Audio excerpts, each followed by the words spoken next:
right. Hi, Leslie. Hey, Gabe, and we're back. It's episode 2.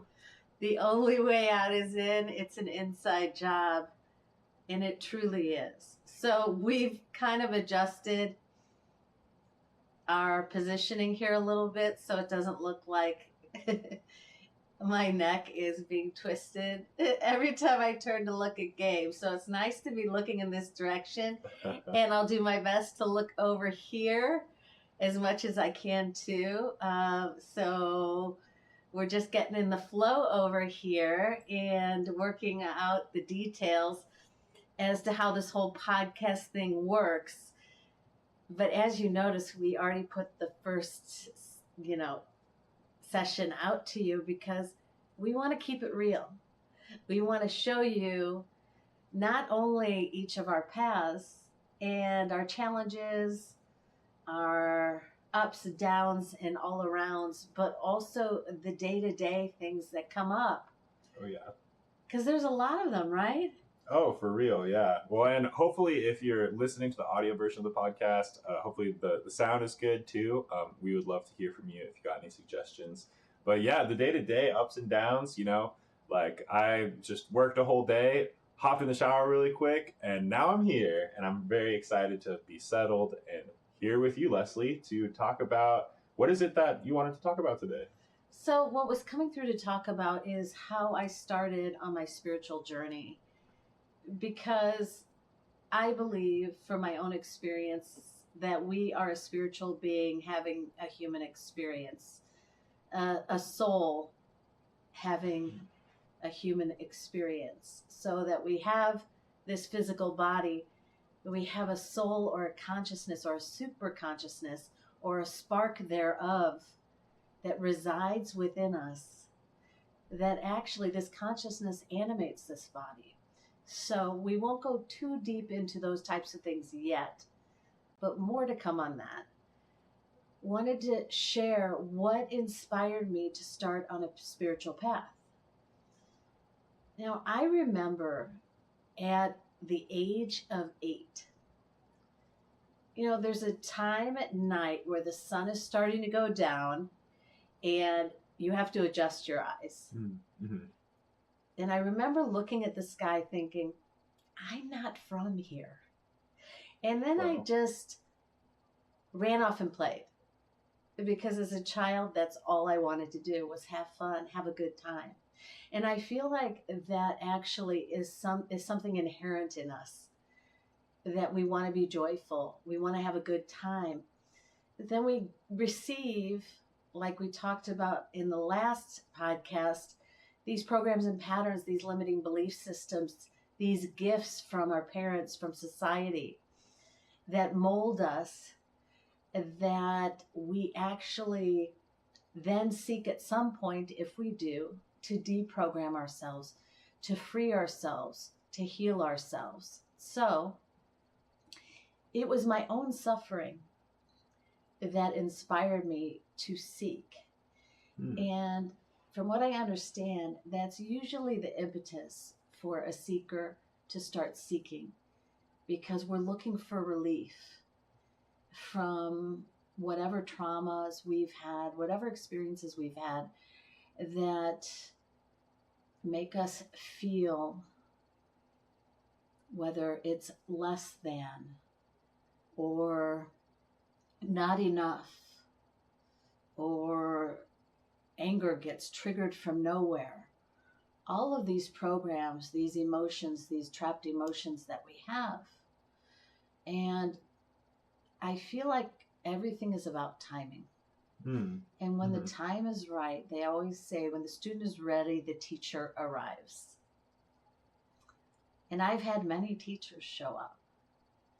So when I started out on my spiritual path, I was actually seeking relief, because when I graduated from college, my stepfather was a doctor.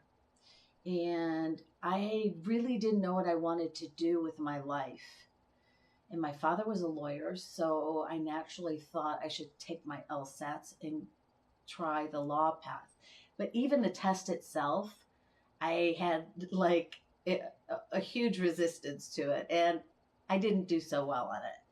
It's probably because that wasn't the path I was meant to take.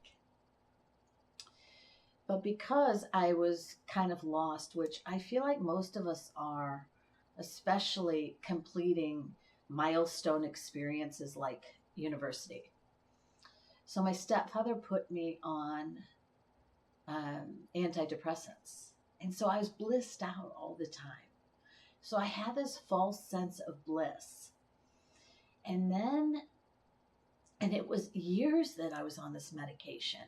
And then I actually was self-medicating myself too with drugs and alcohol, and always looking for this euphoric experience that I can share now is actually our natural state of being.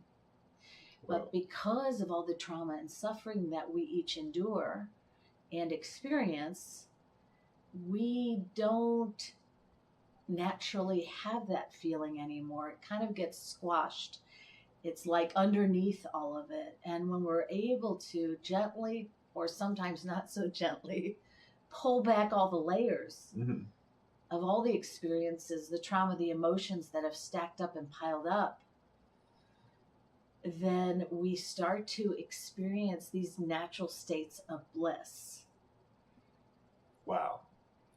That's so fascinating to me. And so, because I know you're saying in your story, right, when you were a child, you're saying that what you wanted to go and do is run and have fun. And so when you're talking about like that natural state of bliss, do you feel like as a child it's easier, we're more connected to that still, or how did that come through in your journey in discovering that truth?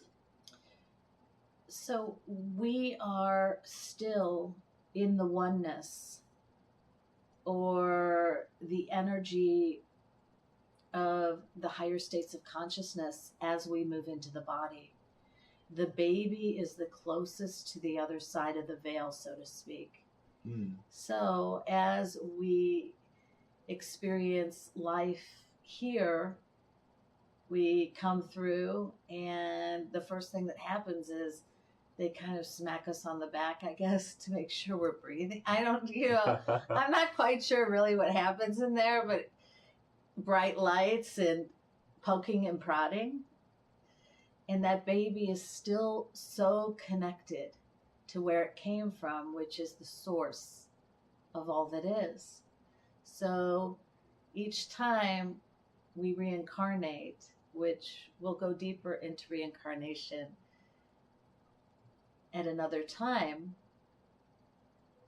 each time we do, we're moving from the oneness or the Godhead or the source of all that is back into the human experience. Now, the question is, why would we even do that? Why is this even happening? What is this human experience or experiment? Well, I believe, and many I know believe, and this is not a New Age concept, that we are higher dimensional beings, that we come from enlightened societies, and Earth was the latest game for us to participate in. Wow. And when you say like higher dimensional beings, what exactly do you mean by that? Star families, other planets. We each have 12 aspects. And people may experience kind of a spillover of other aspects of themselves come into this dimensional reality and not even know that that's what it is. Wow. So, we all come from the stars. And whether people want to believe it or not, it's okay. No one has to agree with anything I say. I've actually had firsthand experiences in confirmation after confirmation, reflection after reflection, that what I'm speaking is true. And like I said before, we each find out or experience things if we're meant to, if we choose to, and in the timing that it's meant to happen. So this is actually an Earth game, Earth experiment. And what is the experiment? It's an experiment for highly conscious beings to come into and dive into a state of unconsciousness and amnesia in order to remember who we are. Now, people have a hard time with that for some reason because we're programmed to believe certain things. And my question is, and maybe some of you can share some of your insights with us or experiences. I want to hear about experiences because when we share insights, that really comes from the mind. Mm-hmm. And this is about what we've experienced on our journey, not a mental process. And sometimes it's challenging for us to drop from the head into the heart. And I've had those challenges myself because I tend to be very intellectually centered. So a quick way to do that is to just put your hand on your heart and to feel it. Feel. And if you can't, practice feeling it. And eventually, I promise you will. And so we came here lifetime after lifetime in order to descend into deep unconsciousness and eventually ascend or move out of that state of unconsciousness. And this lifetime is the lifetime that will happen for many of us. And this is a collective movement, which is why we're bringing this podcast forward. It's like we're here doing this together. This is a collective movement. So gently, and sometimes not so gently, people are awakening, and in different ways. I mean, have you ever looked around yourself and said, what's going on here? I feel like I've been asleep. Well, we have been. And then at some point, we start to slowly awaken. And my own awakening, which happened, there were numerous awakenings that occurred, markers that reflected back to me my level of consciousness and my state of awareness. And I always say, we don't know how awake we are until we realize how asleep we were. So each time we have a greater awareness, we wake up a little bit more. Wow. And when you're talking about waking up a little bit more, are you talking about within the same lifetime or multiple lifetimes? Or how exactly does that work? Well, this can get a little confusing. So everything is happening in this moment of now. We live in a multidimensional reality. And when people talk about other dimensions, every dimension is happening right now. When we raise our frequency, we can experience the fifth dimension. We can experience the seventh dimension. There are transmissions and meditative experiences like the Stargate experience that takes us into a 12th dimensional frequency. Now, we don't maintain it because what we're doing is we are gently raising our frequency to be able to have a more stable, high frequency lived experience. So we're actually gently working on raising our frequency because our bodies need to adjust too. Our bodies need to move into a higher state of being as well. So as our bodies adjust to these higher frequencies that we either intentionally receive through processes, transmissions, meditations we do, being in nature, sound baths, there's all different paths to take, mantra, we slowly attune ourselves to these higher states. And then they can start to become more of a lived experience. Wow. Thank you for sharing. I feel like that there's so much there that I want to think about and questions that I have for you about, these discoveries and different aspects of it. But I'm sure we'll get into all of that. So yeah, just thank you so much for sharing. And so on your journey to now, where did you kind of start to have those awakenings in this lifetime? Because I remember you saying when you were very little, you looked up at the stars and thought, I'm not from here. And then you're also talking about later on when you were in law school, right? No, I didn't go to law You didn't school. go to law I didn't go to school. law school. Yeah. After I took the test, I was After like, the this LSAT, is definitely not for me. Yeah, before law school, you were thinking about it, and then it sounded like that was a pretty big curve in your path from where you were going before towards where you are now. So what moments brought you to these realizations throughout your life?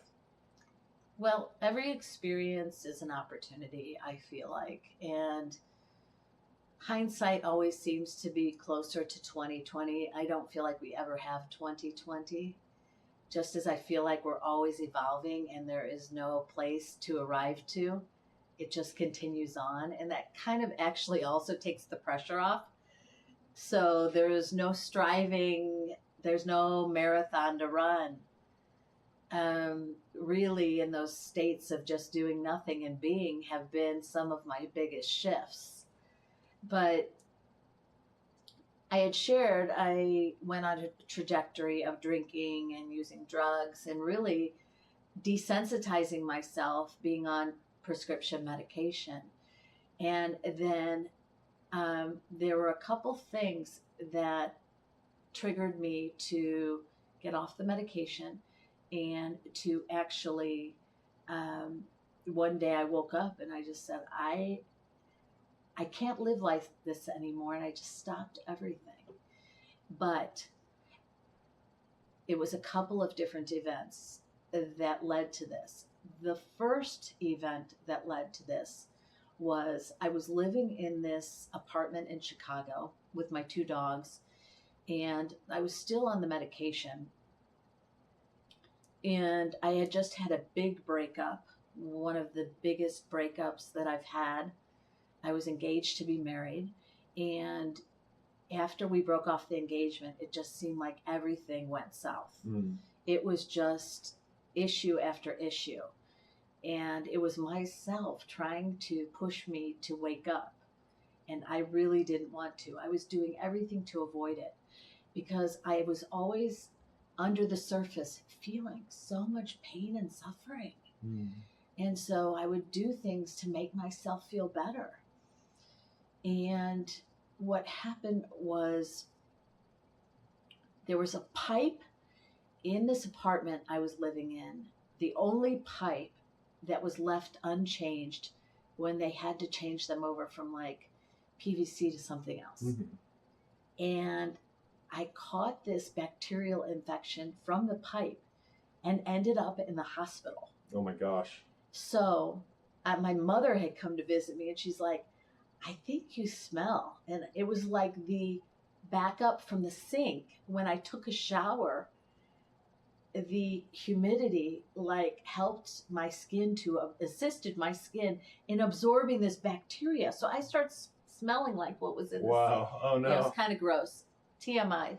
Sorry if I'm sharing too much, but I ended up in the hospital. While I was in the hospital, one of the residents made a mistake and didn't give me my medication. And then when he did, he only gave me half. So I had already started to detox from it. And I left it alone because I knew that I didn't want to be on it anymore. And this was probably about 20 years ago. I knew I didn't want to be on it anymore, but I had an addiction to it. When you take something long enough, your body tends to start to need it. We can probably each share our experiences of that in different ways. So, I ended up continuing down that path, still staying on the medication for a couple more years. And then I ended up moving into this building and things were really starting to look up. And I ended up having this session with this astrologist that said, your chart is cataclysmic. Whoa. And you may need to go on medication. And I was like, well, I was already still on a little bit. And she said, you may have a breakdown. And I thought, I've always been a bit of a cockeyed optimist. And sometimes that could lead to a bit of delusion, which we'll talk about another time. So being real as possible has always been important for me to have an awareness of. um, in the reality of what's going on around me. Mm. So I ended up saying to the astrologist, well, something good must happen at some point, right? And she goes, well, I looked 4 years ahead. So I went into what is known as the dark night of the soul for 4 years. And when I tell you that it was cataclysmic, it was. It was some of the hardest, darkest days of my life. But we live in duality. And what does that mean? We live in a world where, or a simulated reality, which we'll talk about another time, where we only know through comparisons. So we wouldn't know the light without the dark. And just to be clear, everyone, no one is just of the light. If they were, they would disintegrate. Okay? No one can just be made of light. So it's a nice thought. It's just not a possibility. Through all of my experiences, the path is to go back into balance. Not to be light or to be dark, but to be in balance. So when I found out this information from the astrologist, I went on a trajectory of healing. And that has continued on to this day. So I always knew that there was something greater, that I could find relief some way. And in the future episodes, we'll talk about the experiences that I've had on my journey, which have been plentiful, and the shifts that I've experienced, and what has led me to this moment. That's so exciting. I'm looking forward to hearing about all of those because for me, I think, I am at a point in my life right now where I've lived a fair amount of life, but still have a good amount to go. Fingers crossed, it all works out. And with that, I think that hearing from other people's journeys, hearing about both the highlights and the hardships. And like you said, I feel like a lot of the most important lessons that we learn in life are during those really hard times. I just think that there's something so powerful about people sharing their lived experiences with each other. And I feel like we can learn so much from each other's experiences. And, whatever, if you out there listening or watching this, like whatever you feel like is important to you, whatever you take away from this, I think that, we all touch each other's minds and hearts when we share from our lived experiences. And I'm just excited to hear more about your journey. Like, I had no idea that you ever were thinking about going to law school. That I was like, whoa. And to hear that was such like a big realization and a turning point in your life, it was very exciting. Yeah, and really, like everything that has happened in my life, and just knowing that things actually happen for us and not to us, even though sometimes we may think, how could this be happening for me? But ultimately, if we look at, like you were talking about, any challenging experience, it's under that pressure that the diamond is created. So if we're going to become that diamond, which is the truth of who we are, our natural state of being, our original state of being, then those challenging experiences help us to get closer to that, because just beyond the suffering is where the gold is. And like you said, Gabe, the gold is in other people sharing. I'm always listening because I know I'm there and hearing something for a reason. And we're all not that different. These experiences that we're having are very similar. They're not exactly the same, and no one really knows what anyone else is going through. But we have similar experiences, which is why we're able to be compassionate towards others. Because when we have these experiences, it helps us to develop this compassion, this understanding of the human condition and how it goes down.